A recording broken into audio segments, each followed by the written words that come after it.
Porto Alegre, 20 de janeiro de 2022. Hoje vou falar sobre a indústria automobilística japonesa. O Japão, que já é hoje o segundo maior produtor de carros do mundo, na década de 50 do século passado, nem era considerado como tal. Qualquer revista especializada, quando publicava algo sobre os automóveis japoneses, o fazia como mera curiosidade. As fotos a seguir foram tiradas da edição de 1957 da L'Année Automobile, importante anuário belga que retratava tudo o que acontecera no ano e que eu não deixava de ler naquela época.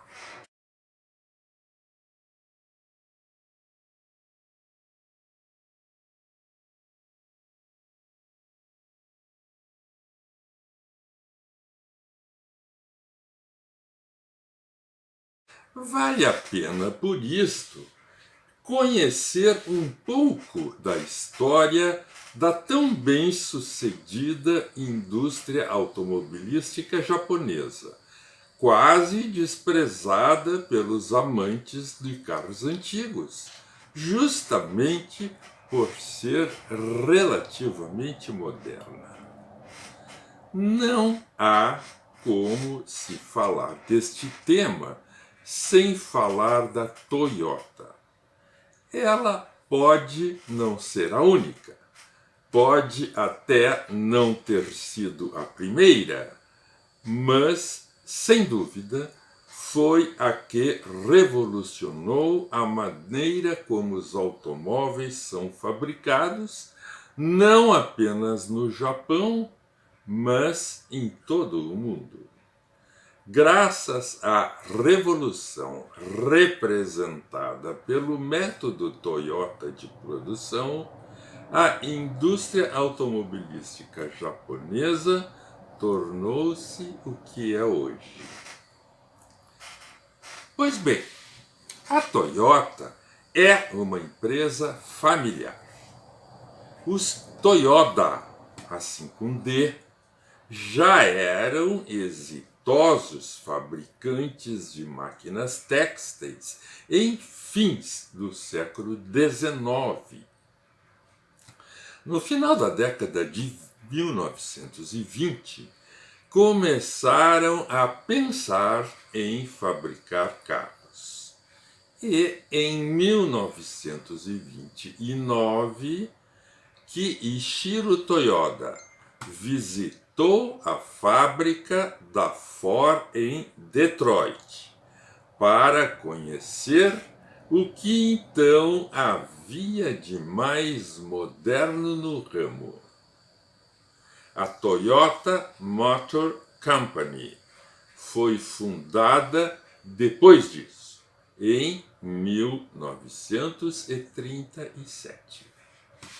O nome Toyota, que em japonês significa arrozal abundante, por questões de marketing, não foi considerado adequado para denominar a nova empresa, que ia ser fundada para produzir carros.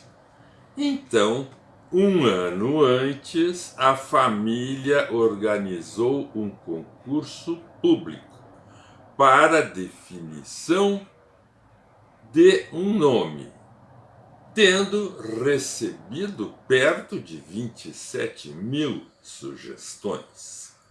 O nome vencedor foi Toyota, que em japonês não tem significado.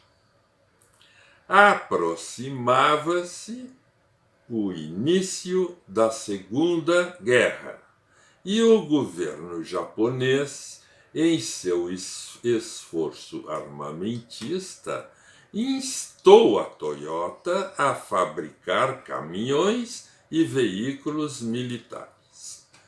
Poucos protótipos de automóveis chegaram a ser fabricados e a guerra começou, pelo que, de sua fundação até o fim da mesma, a fábrica restringiu-se à fabricação de caminhões e veículos para uso militar, utilizando ainda métodos artesanais.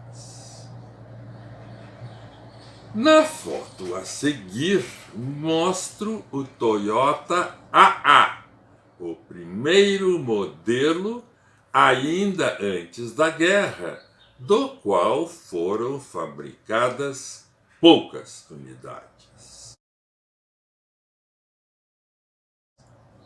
Após a guerra, a Toyota resolveu ingressar firmemente na produção de automóveis e caminhões para fins comerciais, mas deparou-se com uma série de dificuldades inerentes àquele período, a tal ponto que, em 1949, sua situação era caótica.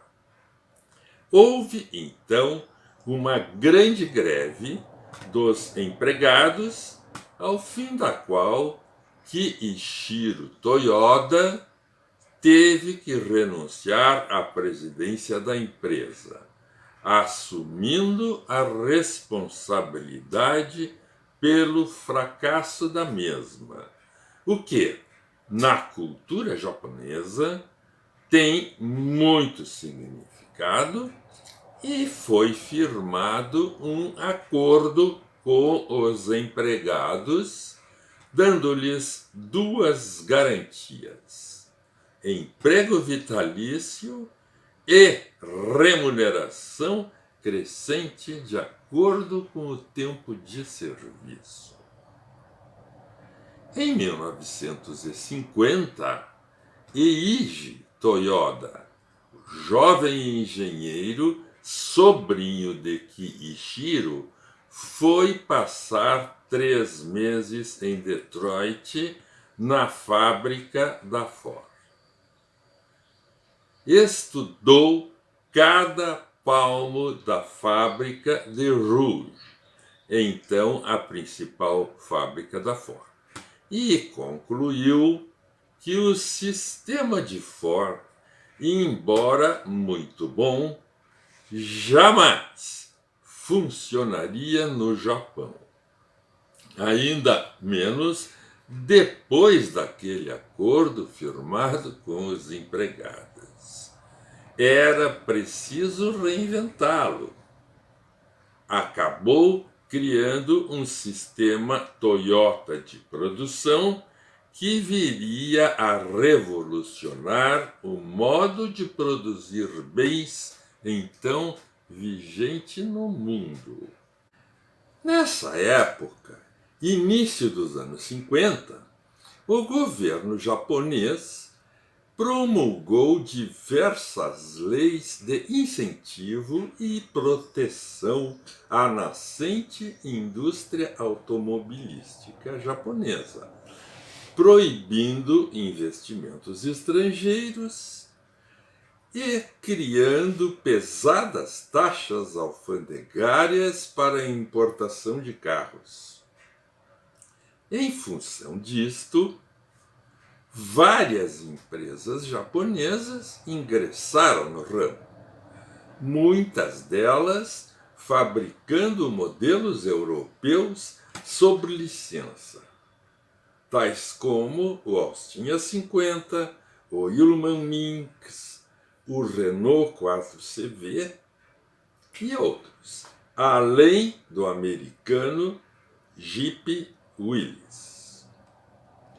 O mercado doméstico japonês, entretanto, era limitado e, ainda por cima, demandava uma vasta gama de produtos. Carros de luxo para as autoridades governamentais e grandes empresários. Caminhões grandes para transporte de cargas. Caminhões pequenos para os agricultores e carros pequenos adequados para as cidades populosas e para o alto custo do combustível no Japão. Condições bem diferentes daquelas encontradas por Ford décadas atrás, que lhe permitiu padronizar praticamente um único tipo de carro para o mundo todo e produzi-lo aos milhões. O governo japonês tentou interferir mais um pouco, propondo planos para fundir as 12 empresas automobilísticas que haviam se formado em 2 ou 3 e dividir a produção entre estas, fazendo com que cada uma se especializasse em determinados tamanhos ou tipos de carros, visando com isto maior escala de produção e, consequentemente, maior competitividade internacional. As empresas lideradas pela Toyota e pela Nissan não aceitaram este plano, que aparentemente lhes beneficiaria, e preferiram tornar-se produtoras completas, mesmo tendo que competir entre si. Em 1964, o governo decidiu, então, acabar com qualquer protecionismo e liberou as importações, convencido de que este era o melhor meio de tornar as empresas japonesas competitivas.